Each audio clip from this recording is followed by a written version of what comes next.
welcome back to So Very Wrong About Games. It's a board game podcast about, strangely enough, board games. Nailed it.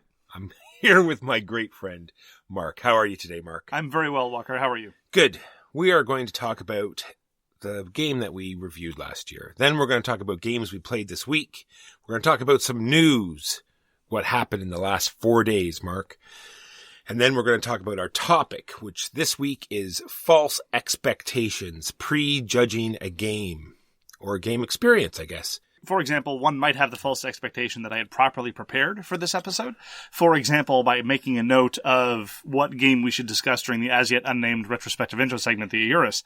And that would be a false expectation because I completely forgot. Another expectation would be just because we have a podcast, we know what we're talking about.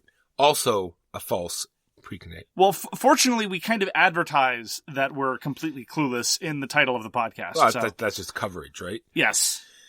So here in Canada, here in Ontario, we have what we call Family Day. Yes, this is an English Canada thing. In Quebec, we didn't have Family Day. So practically the whole province shuts down, which is a nice thing. You're supposed to spend time with your family and do family type things. That sounds terrible. It usually is. I instead spent time with my cardboard family. I just had a day of gaming at my place. Yeah, I popped in to make sure I got to say hello to everyone. In furtherance of my New Year's resolution to travel less and host more, I had a whole bunch of people came over. I had American fun-sized candy bars, which to me is the very apex of hospitality. Games being played across the entire floor. It was a nice sight to see. So 1 year ago, Mark, we played a game called Battle for Rokugan. Ah, yes. I remember this game. Do tell. I'm sure you've got a bunch written down there. No, but truth be told, all the sides have this chip set that you put out all these hidden orders, and I believe I have not played it again, unfortunately. And that's not because I don't want to play it again. I still have fond memories of all our games of Battle of Rokugan. I still think it's a fantastic system. I still think it's a gem that went broadly misseen across the board, and I think more people should give it a try. I agree that it is criminally underappreciated because I see a lot of people spending a lot of time with vastly inferior, albeit similar games. It has been described by many people as a Game of Thrones in 75 to 90 minutes, and that I think is reasonably accurate because it's got the hidden order system down pat. And there's a lot of very interesting bluff and subtlety involved. And as you say, the tile mix is very, very well handled, and it leads to a subtle but significant degree of asymmetry. I liked everything about it. The only reason why I got rid of the game and why I didn't think that it really came together was I felt that the scoring was a little too coarse and blunt, and it just led to what is known in wargaming circles as the end of the world problem. When all you have is terminal scoring, defense flies out the window, and you start engaging in, quite frankly, rather bizarre last turn moves. Also, given that it is all about that final turn, and it's in a 5-round game, start player can become very, very strange. Being the last player in the last round is very, very advantageous, and ultimately, it was those things that let it fall apart. It was one of those games that was less than the sum of its parts, as far as I'm concerned, and really undone by the final victory conditions. But past that, honestly, very clever, very minimalistic, very, very, very good. And as far as troops on a map games go, you can do a lot worse than Battle for Rokugan. True, and because of the hidden order thing, it worked great at large player numbers, I think. Absolutely. That segues a little bit into the games we played this week, Mark. You talked about turn order, and I felt as though that our game of Trois the other night really showed how important turn order is in that game, and I think almost breaks that game in the fact that you can scoop up a lot of the most important dice in the very first turn before anyone else can. It could be just how our particular game played out. Maybe it's not always so fundamentally important, but I really felt in that game, being the first player was fundamentally, extremely important. There are a lot of similarities, actually, more than I think. The more I think about it, between Battle for Rokugan and Trois, because in both games, yes, turn order is extremely consequential, and both games I feel are less than the sum of their parts. Honestly, when it comes to Trois, I love the dice selection mechanism in principle, but in practice, yes, it makes turn order very consequential, because as has been frequently observed in Trois, it's this dice selection mechanism whereby you're mostly dealing with other people's dice. What you roll is much less consequential. Mostly you're stealing other people's dice. And so, based on how the fundamental activity cards get revealed, many of them rely on a very precise configuration of dice, which may or may not obtain across the table.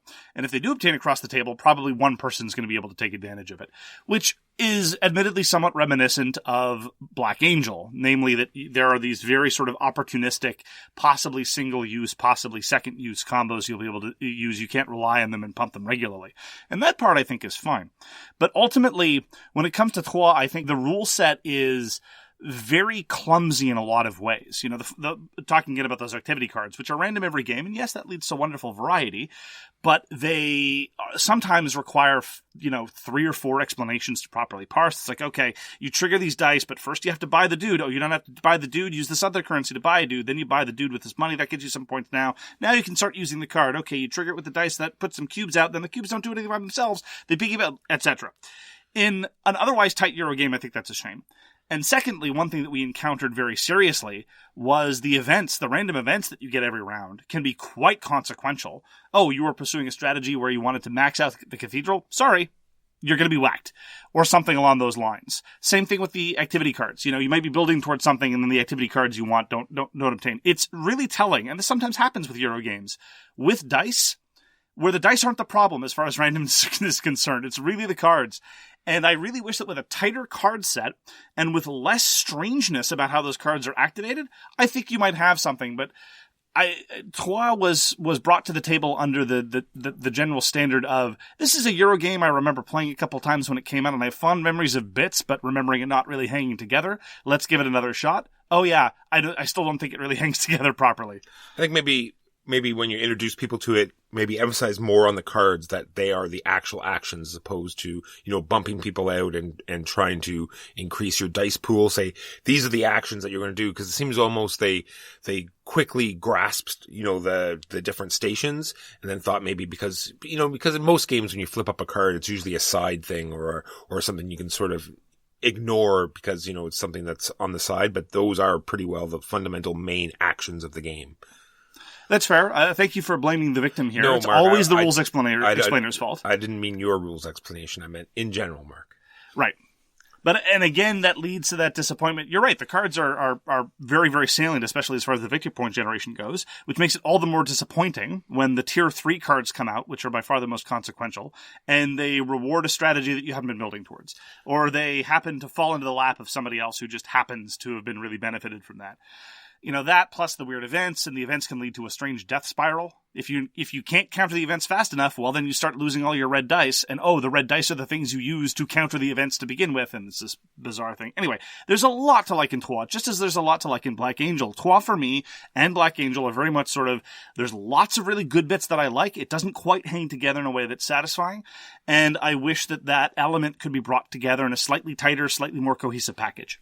Agreed. This has been a great week for me. Got to play El Grande, which Walker doesn't let me talk about. Played another game of Barrage. Just a minor note about Barrage and its expansion. Barrage is one of those kinds of games where I really want to try the elements of the expansion, but I don't really want to explain all the elements of the expansion unless it's to people who've already played before. And it's already a long enough game with enough information load that I constantly feel like I'm never going to find that ideal group where I can say, all right, now we're playing Barrage all in. Which is partially a consequence of the cult of the new, partially a consequence of the amount of churn that we undergo, but also just a partial consequence of how intricate Barrage is, which is not necessarily a knock. As we said last week on a review of On Mars, I don't object to intricacy necessarily, so long as it all hangs together. And I think Barrage hangs together very, very well. Maybe less well when it's fully expanded, but again, I don't know. I haven't tried it and probably won't have a chance to try it in the near future. Also got to play Too Many Bones again, which is wonderful. Despite the fact that Too Many Bones is having an expansion coming out sometime in the next few months, I still managed to play it, which is a marvel for me. That's crazy. Before you go on, did you play it 2-player or 4-player? 2-player. Nice, okay. If I were playing 4-player, I'd still be playing. This is probably true. Yes. Why did you know that I didn't play 3-player? Because that would be madness. Okay. So, I also got to do a head-to-head comparison of Hanabi and Shipwreck Arcana, both of them being co-op deduction games. And I commented in the past that I was coming to the conclusion that Shipwreck Arcana was cute and enjoyable and does a very good job of fooling you into think you're playing a deduction game. But it isn't really a deduction game because there are forced plays all the time and you're mostly just going through the motions. And the fact that sometimes games are enjoyable even though you're just going through the motions, and Shipwreck Arcana might be one of those. And getting to play Hanabi and Shipwreck Arcana back to back really, really brought that home. Because with Hanabi, even with 2 players, I play it mostly with my gaming partner in Boston, who can be called Boston Huey. And there it's a question of, is he going to get the inference that I want him to get? Am I getting the right inference that he's trying to give to me? All right, here's a risk based on tempo. Can we get away with this? Here's a little bit of a risky play, but I think I can get away with it, etc. Shipwreck Arcana is just, oh, well, okay. This card tells me to play here, so I guess I'll play here. Which again is okay, but it's just not nearly as brilliant as Hanabi is as far as co-op deduction games go. I really do think that Hanabi is Antoine Bozza's masterwork in a very, very good and impressive career, and we still like a lot of his recent output, like Last Bastion, for example. But Hanabi is just his absolute peerless mastery of co-op deduction. And so I think I'm going to get rid of Shipwreck Arcana, and I'm going to keep playing Hanabi even 10 years on. Mark, you sent me a picture this week. Made me think that you were in a antique shop or some sort of board game museum. It was a picture of Top Gun, and I immediately looked up to see what year this was from. You said, I'm going to pick this up. I said, well, game from the 80s, probably not that good, but this is a game from 2020, and it is a game about the 1980s movie Top Gun, whereas you actually have a volleyball phase followed by then a dogfighting phase. And I really think we had a lot of fun playing this game.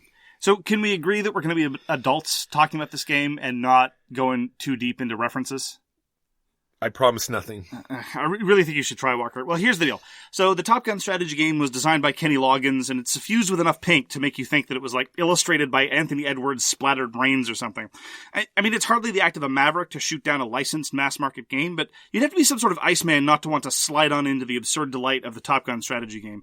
So first you play a silly game of volleyball, trying not to get distracted by your opponent's oiled torso and Ray-Ban sunglasses, in an attempt to goose your available actions for the dogfight phase. And while it won't necessarily take your breath away, it's simple enough that you could teach any passing tomcat how to usher the enemies of democracies into Armageddon. Danger zone. So, yes, I picked it up. You had talked about it. If you recall, you talked about it in the news. Yes. And I just happened to see it in a American big box store. And I'm like, oh, well, this is interesting. I didn't know that it was out yet. It was less than $25, and I just picked up the box and looked at the back, and I saw that indeed it is a 2-phase game where first you play volleyball and then you do dogfighting. And then I was sold. I was sold on the strength of the absurdity of that premise and the ridiculousness of that kind of 2-phase structure. I thought it was going to be a little bit painful just because I thought the volleyball game was going to be silly and then followed by like a traditional, hour-long dogfighting where you're just constantly trying to outmaneuver and get behind your opponent, but it turned out to be not that at all. The dogfight was was interesting and you had orders to do and it didn't take as long as I thought and had an interesting, get the right angle and the right turning and the right facing to give you the right number of dice, and you have a chance to do the classic scene where you fly upside down on the Russian pilot and flip him the bird. And we don't know it's Russian. And well, in the movie, you don't know that it's Russian. It's just It's never specified. Yes. I have seen, just for the record, I saw about 20 minutes of Top Gun. I could not watch any more. It was like, I watch a lot of bad stuff. I consume a lot of low-grade media. I could not sit through Top Gun. I just could not. And as I say, I watched lots of trash. I just couldn't do it. It was too much. It was too much. But I do remember that scene. So all this game is missing is a motorcycle first player marker or something, way to take the first player marker with a motorcycle and then you'd be all set. Or maybe a bar fighting scene. Maybe that would be cool as well. But other than that, I think I give it top marks. So it's weird. I have some concerns. I don't know if the volleyball has any choices in it. I think it must, because I've now played it. I've only played it twice, but I played it against 2 different people, and I've yet to win a single match of volleyball. That's got to say something, I guess. So I played volleyball 5 times now in the game, and I've never won. So there might be something there. Maybe there isn't. And then the other thing is that gives you better actions available for the dogfighting. And as you say, the dogfighting is borderline clever. It's really good. It's, the sort of double guessing of the maneuver that you might find in an X-Wing or even sometimes in an Armada, but really, really tight and focused. And it's about just landing one hit. So you play a stupid game of volleyball, you try to get one hit. You play a stupid game of volleyball, you try to get one hit. Now, this all comes down to some dice rolling, but it's really, really tight and focused. And so does X-Wing. X-Wing comes down to dice rolling too. I really enjoy the dogfighting. It's shockingly clever. It's not brilliant by any stretch of the imagination, but it's really quick and it's really visceral and it leads to the kind of interesting doublethink. What happens is, and I think part of this is because of how they set up the engagement. You pull a random engagement card and both players start really close to each other. So it's really just a couple instances of doublethink and whether or not you're able to outmaneuver your opponent, because all you need to do is line up that one good shot. And sometimes you might flub it, but generally speaking, all you need to do is corner them once, and that's it. Then you move on to the next thing. So the pacing is quite excellent. And the way they do elevation, I thought the components were very clever. It's not, these clunky pull something apart and raise the level or anything. It just slides out and you raise it up and down. So you have different elevations and it gives you advantages if you're higher or lower. And I thought they did a great job for a little game like that. Absolutely. It is for a licensed product, for a mass market product, for a product with its color palette. I think they got a lot of things really right, and it's hard to argue with the price point.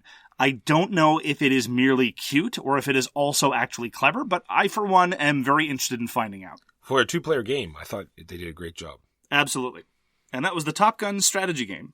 We also got to play a game called Pipeline. Pipeline was put up by Capstone Games last year, also illustrated by Ian O'Toole. And I have to say, the more I play Ian O'Toole games, the more I like his covers and the less I like his actual interior graphic design. I don't know what it is. I'm not here to be an art critic. I just don't find his games very visually appealing once they've been taken out of the box. And to be fair, Pipeline isn't really apt to be visually stunning anyway. It's a game about processing and selling oil.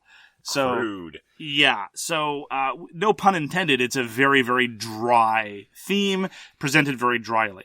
This is the kind of economic management efficiency puzzle whereby you start wondering whether you should pay the $10 here to make $15 profit in a couple turns, or whether you want to pay the $15 profit to get $35 profit 2 turns from now. Stuff like that. Endless calculation puzzles like that. But one of the things that I appreciate about it, because that is very much not really my ideal kind of game in terms of that levels of marginalia, but I do appreciate the fact that it is a Euro game where money management is key. It's not like a game like Modern Art, for example. Modern Art, for all its virtues, is not really about money management. Very rarely are you going to get cash strapped. You're probably always going to have enough money to make the bid you want to make. It's just a question of whether you want to spend that much. Pipeline, you need the cash. It is absolutely a question of, do I get the cash right now or do I hold off for something later? That part I like. But the part where you're eking out just very marginal effectiveness and you're trading off action efficiency versus dollars can sometimes get into sort of making me feel like I'm doing a spreadsheet or balancing my checkbook rather than actually engage in gameplay. It doesn't help that the player interaction is what you might call subtle. There is a market, and the market can be manipulated, but usually the market manipulation is dwarfed by you just wrestling with your own economic throughput concerns. So it's got some clever bits. It's pretty well streamlined, but it's not really my kind of thing. If you're into these kinds of heavy, dry economic calculations, I think that Pipeline's a pretty good place to start. The other thing that adds on to that calculation is the fact that it's set turns. So not only can you plan out all of your actions ahead of time, you know exactly how many turns you need to do that in. So it's much different than the game we just talked about, which is On Mars, with there are tons of actions to do. This one, and you have no idea when the game is going to end, really, but this one you definitely know. But I found in this game, you just wanted more actions. There was always something to do. Where in On Mars, you sort of said, well, I'm here, there's not much to do, I'll just do this because I've got nothing else to do. In Pipeline, there was never one of those actions. There was never something you did just because. There was always one more action that you needed. There was always something to do. At least that's what I felt. Actually, in my experience, it's funny you say that. In my experience, I had some wasted actions near the end of the game, simply because, as I say, it's a question of economic efficiency and whether you can generate the necessary things you need by throwing money at the problem or throwing actions at the problem. And I had thrown too much money at the problem. And so at the end of it, I realized that I had actions left going for spare. For example, and this is just a question of expectations on my part. This is not a fault of the game. You can acquire these contracts, and you fulfill contracts by getting oil of various quality and color and fulfilling it there, and you can do that for free. And I naturally thought, and indeed, this is one of those cases where I explained the game badly, and I said, this is one of the key ways that I think you're going to be making money. Not so, because the amount of money that you get from fulfilling a contract is proportionally less than you're going to get by selling it to the open market. Usually in games, that's not the case. Usually in a lot of Euro games, if you go sell something on the open market, you're not going to get as much as if you're fulfilling a contract. Here, it's the other way around. Selling it on the open market is action expensive, but very lucrative. Whereas fulfilling contracts, because it doesn't cost an action to fulfill the contract itself, is action efficient and not as lucrative. And I went and I pursued contracts, and I went and fulfilled them, and I did my thing. And as a result, near the end of the game, I'm like, okay, well, I know where I'm getting my oil, because I'm just going to be running my machines. I've got all these actions left. Oh, I really should have just I should have not picked up these contracts. I should have saved my oil and sold it in the open market. Lesson learned. So absolutely, there's a skill horizon, but I also agree with you. It's one of those games where if you sit down at the beginning of the game, if you really know what you're doing, you can probably plot out everything you're going to do for pretty much the entire game. Yeah, there's not very much player interaction, just maybe filling up some oil, like if someone sells before you can or buys before you can, taking some oil and or tiles, but there seemed to be an awful lot of tiles, so I think you're always going to get the pipelines that you need. The other interesting part I thought is the fact that the game will be different every time, because what you get to do is you get to do a main action, and then you can pay $10 and do the secondary action. Those switch up every game. So how they pair up I think is going to drastically change, how the game is played, because the associated action is completely different. Again, another instance of, are you going to be money inefficient or action inefficient? Which by itself is a trade-off that I found kind of okay. But again, these kinds of tight economic puzzles, economic knife fights, I'm all over. Like, give me a good splatter game any day of the week. But I'm not often in the mood for these kinds of economic calculation games where the margin call of being off by $5 means your entire plan is wasted, things like that. Very demanding. Very challenging up front in terms of just managing basic things like money flow, which not a lot of Euro games do, but not really to my taste. Well designed, not really to my taste. I got to play a game I'd been wanting to try for a while called Northern Pacific. This was designed by Tom Russell, initially put up by Winsome Games, and then republished in a very, very lovely edition by Rio Grande Games. Northern Pacific is a game that looks at cube rail games like Wabash Cannonball or Irish Gauge and says, oh, you think that's simplified? Hold my beer. Irish Gauge is very, very simple. Wabash Cannonball is very, very simple. And Northern Pacific has a rule sheet, just a double-sided rule sheet. And that is it. The game consists of a map. On your turn, you either put out a cube or move the train. If the train reaches a city with your cube, you score. That's the game. And so it's all about collusion and turn order manipulation and passing the buck. It is all about reasoning whether someone else can spend their turn to move the train where you want it to go, or acknowledging that if you leave it to somebody else, they're going to hose you even worse than they would before. And despite that, so it was one of those things where I had to take it on faith that it was actually a quality game, because a number of very interesting things have been written by Cole Worley on it. A number of the train gamers of my association like it a great deal and put it in the same category as things like Irish Gauge and Wabash Cannonball. And sure enough, it was really compelling. We were all cursing each other out for moving the train in ways we didn't want to do. A single cube placement could be very, very disastrous and change the contours of what was going on. It was very interesting and very quick and super minimalistic. I was very, very fond of Northern Pacific. And Tom Russell went on to found Hollenspiel, which is the war game, mostly war games, not exclusively war games. And I'm not a huge fan of all of Tom Russell's output, but he's a very interesting guy. He's one of the designers I will always pay attention to, even if I don't like the finished product. And Northern Pacific is very much in the same sort of cube rails tradition, but stripped down yet even further. A very brutal, very tense game. No randomness, really. It's just a function of manipulating turn order and trying to pass the buck. And so I enjoyed it a great, great deal, and I highly recommend Northern Pacific for anyone who's in the mood for more cube rail goodness or cube rail adjacent goodness. Finally, I got to play Sakura Arms in the glorious, fully translated, all-up-to-date Season 5 Complete Edition. Yes, it is for Sakura Arms' sake that I had to descend into the world of sleeving, that I did genuflect before the altar of the sleeving gods, and I came away tainted. But I got to try all the new characters, and Sakura Arms is now in a place where a lot of fighting games are, or two-player fighting games, where I can play exactly my playstyle, which will guarantee that I will never play with that opponent ever again. Because if you give me the choice to play a brutally attritional playstyle, where I do hardly any damage to you, but I lock all your actions and you're never able to do what you want to do, I will take it 9 times out of 10. Just naturally, I will gravitate towards those characters. That is absolutely my favorite way to play BattleCon. Whenever I introduce BattleCon to new players, I force myself not to play one of those characters because that's just how I like to play, but it is very frustrating, especially for new players. And now in Sakura Arms, there is a character that freezes you and fills up your aura with frozen tokens, and which in turn makes you unable to move forward sometimes unable to move backwards, and definitely not able to charge up. So you have to waste all these actions clearing all the ice tokens. It's great, and also obnoxious. Yeah, sure, it's great for your opponent. I'm sure they love it. Look, I wanted to try the new character. The new character has ice powers. I tried out the new ice powers. What do you want from me? Nothing at all. I am not made of stone.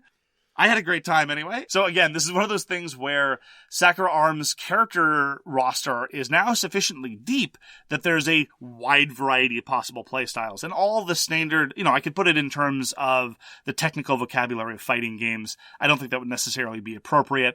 But give me somebody who fights at long range and just tires people out, and I'll take it. I'll gravitate towards it inevitably. And that's where we are with Sakura Arms. I've tried most of the new characters now. They're all really different and really interesting. It's such a shame that AEG isn't translating everything, but I am so grateful that there is an online community that is willing to put in the work and do the graphic design work to get all this translation done. It is a marvelous aspect of the hobby so that I don't have to learn a new language.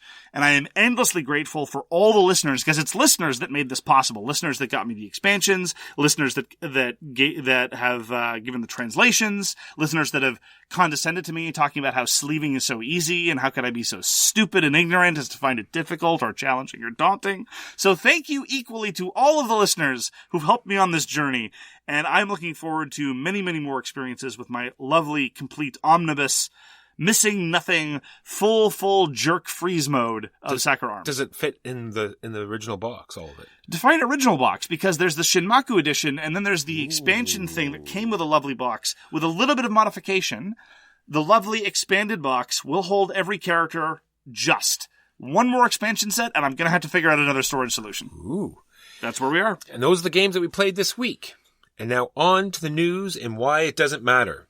Saw another game from that German toy fair market. It's called Ghost Adventure. And what you do in this game is that it's a double-layered board, right? So there's like little grooves and little, sort of like Slide Quest. There's no grooves in Slide Quest, but it's the same sort of thing. It's like an adventure-type game. So I think it's pretty groovy, Daddy. Yeah. So you spin this top, and you actually pick up this board, and then you're teeter-tottering around. But that's not all, Mark, because you don't just get to play on one board. You have to reach down while you're maneuvering the one board to grab the next board, and you have to skip it onto the next board, and there's like little pits that you have to jump over and little bonus things that you can, tilt over and hop onto. I can't wait to give this a try. Toys are great. It's called Ghost Adventure. When is Iron Forest going to come out on the topic of multi-layer boards? I am not sure. Mm-hmm. Which one was that? Iron Forest is the semi-sequel to Ice Cool.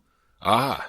Multi-level boards and going down tubes and falling down holes and all this kind of stuff. That sounds like fun. This is serious business. We are grown-ups, and we are talking about a very serious hobby. It is. Talking about serious, let me talk about this other thing. Super Mark, serious. Have you ever thought, gee, I wish I could date a dragon? Well, Mark, boy, do I have a game for you. It is called Cinder, and it simulates a dating app between you and a dragon. Isn't that fantastic? Like I thought my life was empty, and now all is coming into place.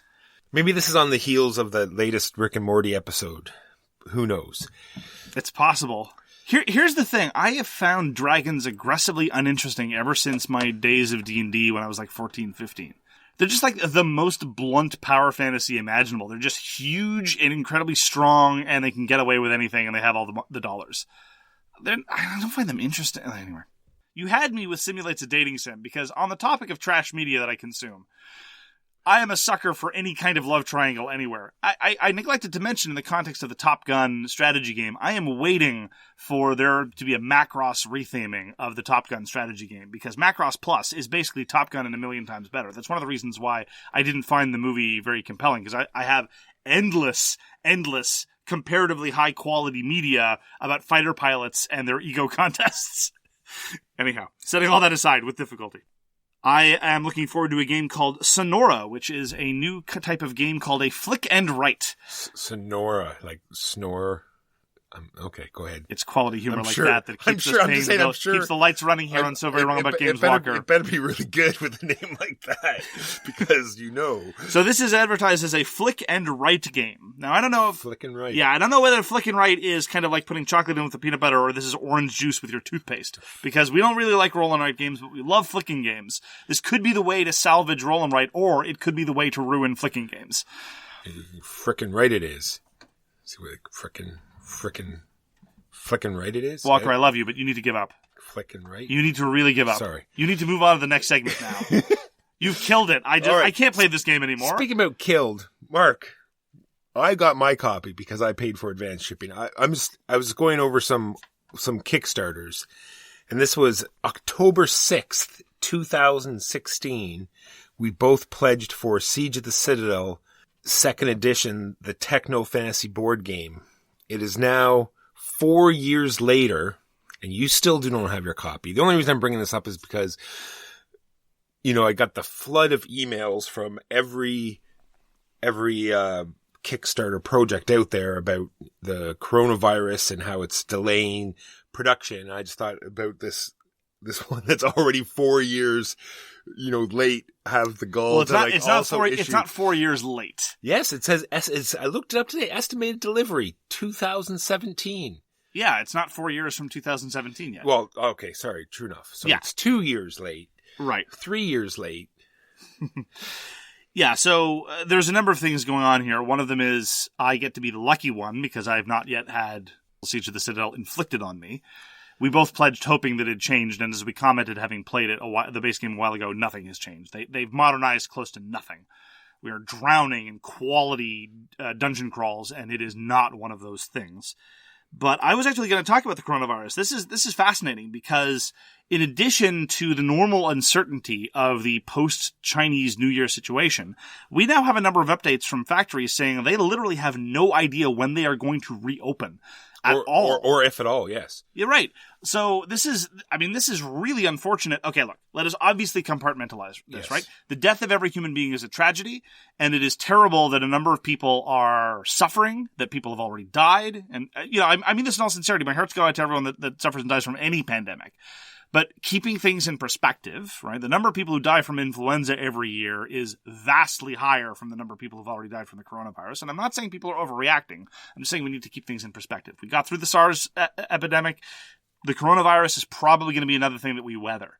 The problem is that in the interim, nobody knows. And in the lack of information, a lot of things thrive. And setting aside the real human toll of the virus, setting aside the genuine suffering and the genuine fear, and focusing on the less important but nonetheless more salient to our podcast, a lot of publishers are being left in the lurch. Because a lot of publishers rely on cash flow. Cash flow is everything, and they rely very distinctly on releases coming out at a certain rate. Now, when it comes to a Kickstarter being delayed, that's less of a direct economic hit, because they've already got their money. They have their interest-free loan.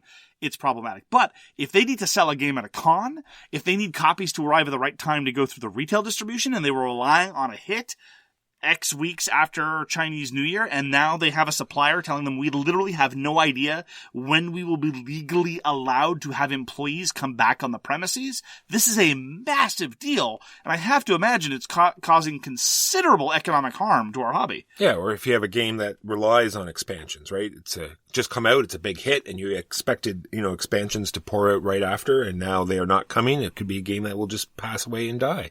Absolutely. Speaking about things that I thought were gone, Dragon Dice, Mark. Long ago, TSR brought out a game called Dragon Dice, and I've never heard anything else about it, but I was on Kickstarter today, and I saw It said, look, Amazon Dragon Dice, pledge here and you get your Amazon Dragon Dice. Hasn't it been resurrected twice before already? But these are things I don't know. Okay. I didn't know, but now I do. There's a 4th edition Dragon Dice. There's a whole website. There was a place where you can buy. I have nothing but fond memories of this game. I don't really want to go back and play it because it's one of those things where I fear that after playing so much more since then, I'm worried that it won't live up to my expectations of what I want it to be. But I remember it being a great little dice game where it simulated, all of these units attacking each other. You had elves and goblins and tree men and maybe a dragon or two. There were dragon dice, yes, maybe one or two. I think, that's something to do with the name. I don't know. But anyway, I remember it being very interesting. So if anyone's got their old dragon dice, hidden away in some sort of storage area, look it up online. You'll find brand new rules free to download, and I'm sure they fixed it up. And if you want to buy more stuff, it's all available to order. You are not the only person I have heard comment very favorably on Dragon Dice, one of those things from the bygone era of collectible card games and other collectible games. It was one of those things where people said, hey, yeah, surprisingly good. It's one of the reasons why people keep trying to bring it back with varying degrees of success. I've never tried it. I'm somewhat curious about it. But I fear that it might be a little too long for what it is. It might drag on. What, only you get to do that? Yes, only you get to... Yeah, that was terrible. I do one bad pun? Yes, and it's awful. Oh, jeez, this is not fair. I know. Life's not fair, Mark. And that's all the news we have this week, and why none of it really matters. On to the topic of the week, which is false expectations, prejudging a game based on something like the designer or category or suggested player count or how the artwork looks. So once again, we just gave each other the title. How I'm going to internalize this is that things that can falsely jade your opinion of a board game and how you can avoid it and or overcome this. So should I just go over my points here and then well, can we just start with the elephant in the room? Sure. And I'm not talking about my corpulence. Can we talk about GMT games for a second? Sure. And can we talk about how you will not play GMT games because of, and I'm being very specific here, their cover art? Yes, it's and awful. Not even just their cover art, but the color of their cover art? The color palette. Well, it's not so much I won't play them. I'm curious on what goes along the board. There's all sorts of these YouTube videos of how they, pitch a movie. Like this is, how the pitch went in the boardroom, and it makes fun of. I really would like to sit in on a GMT cover art pitch. It's like, here's what we're going to put on the cover of this game. This is how it's going to, entice and excite people to want to play and or purchase this game based on this, exciting and interesting picture and or color palette. It's very odd to me. That's all. Okay. Here's the thing. Being a fan of GMT games, I think I can disabuse you or at least give you some notion of what I think the process is. I think the process is as follows. They have a guy named Roger McGowan who does the overwhelming majority of their graphic design, layout, and cover art. And what happens is they say, hey, Roger, here's 10 more games we're going to be releasing this year. Why don't you make some cover art? And Roger says, okay, and then he does. I think that's the process. I really...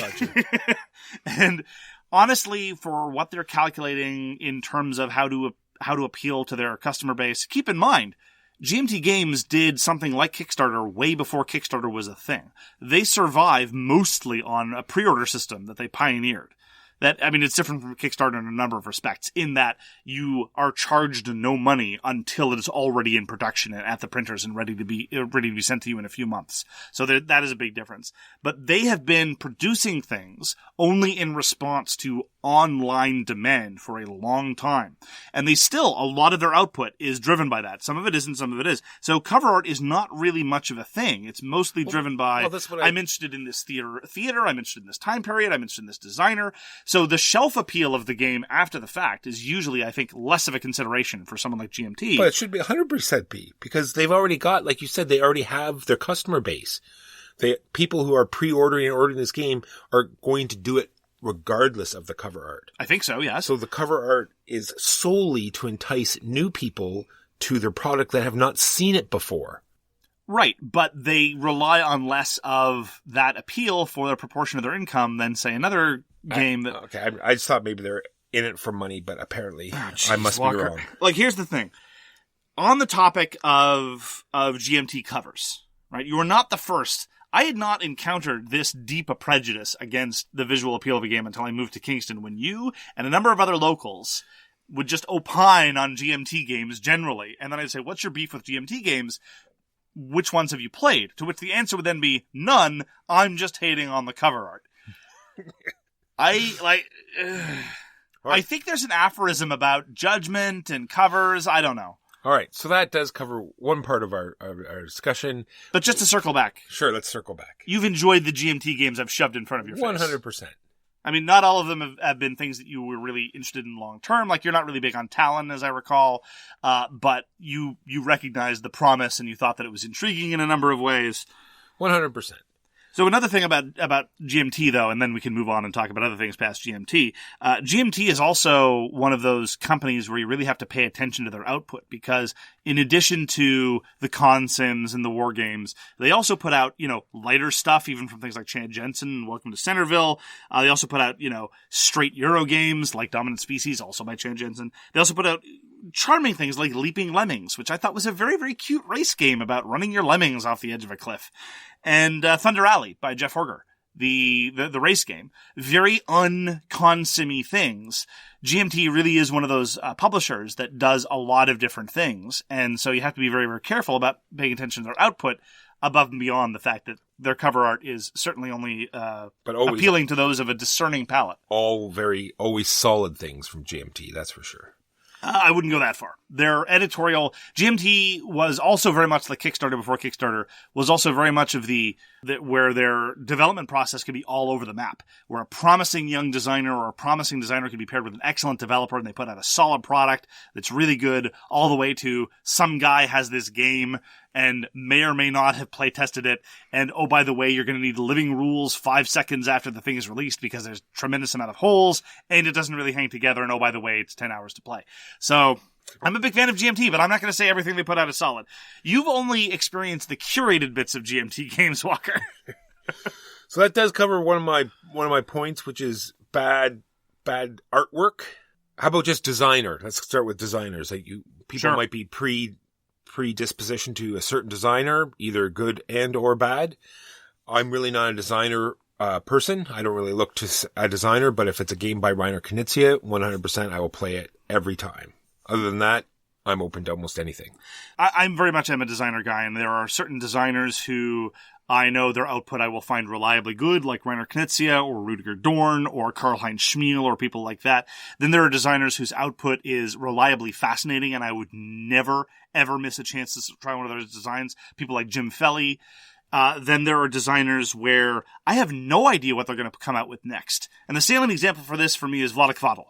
This is a guy who his initial output was things like Prophecy, things like Dungeon Lords, and Through the Ages, A Story of Civilization.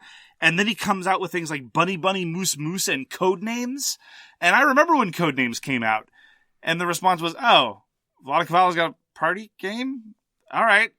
Okay, sure. And so, I literally have no idea what Vladek Vadal would ever put out next. Just like Eric Lang, you really don't know what he's going to come out with next, because at first he did a lot of work with this, the action cost, like Blood Rage and or Chaos in the Old World type setting, action selection, but then he's all over the place from like XCOM and Bloodborne, and anyway, he's all over the place and you never know what he's going to come out with next. Some designers I have a prejudice against because of a certain design aesthetic that I don't really appreciate, but they nonetheless sometimes come out with a design out of left field and you really have to try it. For me, probably one of the most salient examples of this is Corey Konieczka. I'm not going to go out and try every Corey Konieczka design, but I should probably try more than I do. That's one of the reasons why I still haven't played Star Wars Rebellion, for example. I'm not interested in the theme. I don't like most of Corey Konieczka's design work, but he has done games that I've really enjoyed. Yes, he's done Discover Lands Unknown, and he's done a whole bunch of overwrought things that I never ever want to touch again. But he also did things like Space Hulk Death Angel, which is a remarkably minimalistic, simple design, and very, very cool. He also did Gears of War, which was really ahead of its time in terms of the co-op versus AI crawly thing that has been, iterated and improved. But Gears of War really was a huge leap forward in terms of that. And so, most of the time I can peg a designer and figure out whether I'm going to be intrigued, but sometimes also I need to get past the fact that I dislike most of their games to give them a shot for some of their other stuff. All right, next I'm going to move on to a type of game. So like a deck builder or worker placement or dexterity game. You might automatically try it or dislike it because of the type of game it is. And the only thing I have here is that, you might want to people tend to want to stay in their comfort zone, right? If they like deck builders, they want to stay with it, or and I'm saying, you should try to move out of your comfort zone and try new things, or if you don't like deck building, this particular game might use the mechanism in a different way that's very interesting and intriguing, so give it a try, or how they intermix with each other, like how they do, deck building with worker placement, so, how it actually plays out in the game. Yeah, some of the genres that are quite divisive, especially locally, are dexterity games. Very often you'll have the one or two people in a group that really has no interest in dexterity games.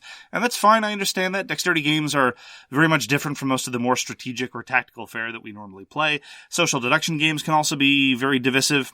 I'd just like to point out that I had 2 excellent games of the Resistance today, and it made me so happy.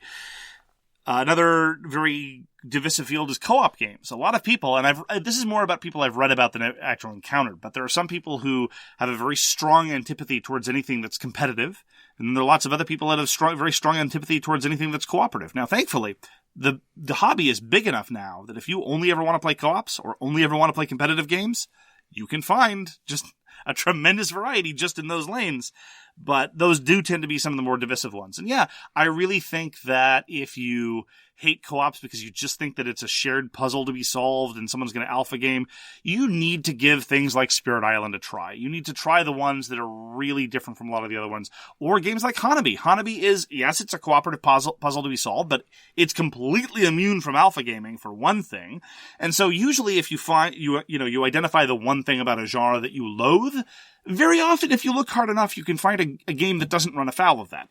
My next point is things that are written on the box, i.e. player count or age. Oh, you mean the lies? The lies, right? The lies. So one way to look at it is children's games or party games. People might want to steer away. They think just party games are silly or have no thought process or, aren't very interesting, where, they've proven that is just not the case. These people need to get over themselves and get code names and wavelength and...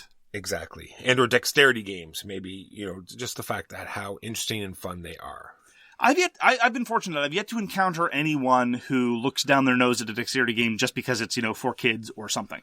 Most of the time it's because they're really clumsy and they find it frustrating, or because I've engaged in a lot of very unproductive arguments, or at least I've been witness to a lot of unproductive arguments about what is a game versus what is a sport. At which point, as longtime listeners know, I am not sympathetic or interested to categorical arguments like that. It's a game if we talk about it. So, exactly. That's our definition. One of the things that I find generally about talking about duration, because we've talked about the lies on boxes before, we've talked about games that are too long. One thing that I find very deceptive in terms of false expectations as you're about to sitting down to play a game is how many rounds a game can end. Because even experienced gamers, they might start developing heuristics or start figuring out how long it's going to go. But there are some games where I have to tell people, this game is going to be shorter than you think it's going to be. This is particularly true of things like PAX Renaissance or Cerebrita. These are dense games and you spend 45 minutes, sometimes longer, explaining the game, and then you have to tell everybody, oh, by the way, the game probably isn't going to last much longer than the rules explanation. It's probably, now that might be a knock against them, but it might also be a reason to just set up and play again. But then there are games that will, reliably last the right amount of time, but fewer rounds than you might expect. That's something I always flag when teaching Tribune, Primus Inter Pares, or Senji. I always tell them, look, this is probably going to last, actually in both cases, about 4 to 6 rounds tops. And you have to know what the general horizon is. And so a lot of people get surprised when a game is over sooner than they thought it might be. The other thing is player count. The box might say it's good with 6 or only good with 2, or even when you read online, they'll tell you, it plays best at a certain number. And I really think it's depending on your group. Some groups, think too much. I shouldn't say some groups think too much. Some groups just like to optimal move every time they play, and they want to make sure, overthink every move. Allow me to once again quote one of my dear friends from Massachusetts: misplays are interesting, play faster. Exactly. And some groups, like most of the ones we have, just like to play the game and react to, fix their mistakes on the next turn, say, oh, I should have done that instead of this. next turn I'll make an even worse mistake. Well, one of the things that I find with player count is that people don't have assumptions, very strong assumptions about what a two-player game is like. A two-player game can be any number of things. But the moment the player count gets certainly in excess of 6, but usually around 6 and up, people then start making certain assumptions about what kind of game it is. And I wanted to flag this in the context of two brilliant games released in the past few years that really subvert this expectation, namely Guards of Atlantis and Sidereal Confluence. These are quality strategy games with excellent decision-making and very interesting decisions to be had that you can play with 7, 8, 9 people. No problem. And that is not the normal expectation. Normally, when you get up to that many people, you assume it's a party game where with light decision-making, you can just play it on the fly. And I really appreciate the fact that one of the design thresholds that we've been crossing lately is just reimagining what you can do with a large player count strategy game. Next thing I have on my list, I saw a couple things here. I'm just going to lump them all into one big category, and that's things that are sitting on my shelf.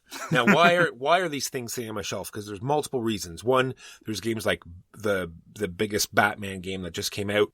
Terrible written rule book, right? So if you have a badly written rule book, then you're going to be predisposed not to play it. Or much like Sign Tempor, it's taking up like 3 cubicles in the thing. You open up the box, you have no idea what expansions to play with or what pieces to use. So you're just going to not bother even playing it because you just don't know which ones to use. One of the expectations that I am always very, very happy when it's subverted is, and I think that the market's moved on a considerable extent. 5 years ago, or maybe even a little bit longer, the bias against licensed games was a lot stronger than it is now. We've seen a number of very quality licensed games, and even ones that I've really liked. I'm a huge fan of Risk Mass Effect. I'm a huge fan of the Homeland game that was released a while ago. We just talked about Top Gun. We just talked about Top Gun, and whatever the qualities of Top Gun are, it's not a lazy cut and paste slapdash thing. Gears of War I talked about earlier. It's so funny. Game. I think almost in my mind as well, like when we say Star Wars, I almost put them in a totally different category than other IP games. You know what I mean? It just seems... It's kind of a genre unto itself. Yeah, that's certainly the way that Fantasy Flight has been monetizing things. It's just odd, now that I think about it. It's like, wait, all the Star Wars stuff is also IP stuff. Yeah. Maybe True. Because it's just all, well, you probably won't back me up on this, but it's all been so, fairly pretty good, in my opinion. I don't know that I've ever had a seriously bad experience with a Star Wars licensed property, honestly. I mean, X-Wing was cute. I haven't played X-Wing 2.0. I take it on faith that it's good. Armada was clever. I don't really have anything against Imperial Assault. It's fine. People keep trying to tell me to play Rebellion, and I'm sure sooner or later I'll try Rebellion, but... Yeah, maybe one day I'll... Other than Outer Rim, honestly, it's all been fine. Oh, yes. At least fine. Outer Rim was painful. All right, you could have had a really bad first play, so then you're, predisposed not to play it again because the first play was terrible. But are those false expectations? I think those are legitimate. I mean, if you had a really bad first play of a game, even if everyone else at the table is telling you, look, this was a really deviant play session, normally it never goes like this, and very strange things happen. I mean, it may be a misrepresentative sample, but I don't know if I'd see for it false expectations. If everything that made it bad happened in game, but if there's reasons why it went bad, i.e. the rules were explained not properly, or if there was outstanding circumstances why your first play was bad, then fair. But if it was the first play was bad because of actual game mechanics, then yes, 100% on your page. Few things are more frustrating than a game session being explained badly, and then you have a bad experience with the game, and then left not knowing whether it was the game that was unfortunate, with a better rules explanation, and perhaps not even knowing whether you can have another first crack at it, right? Sometimes the bad first play will forever poison your ability to appreciate the thing for the rest of time. Now, fortunately, there's other things to move on to, so you can survive. As a result, there are some people I know who I'm not going to sit down to a game with them blind if I'm excited about a game and they bring it, because I know that they might ruin it forever.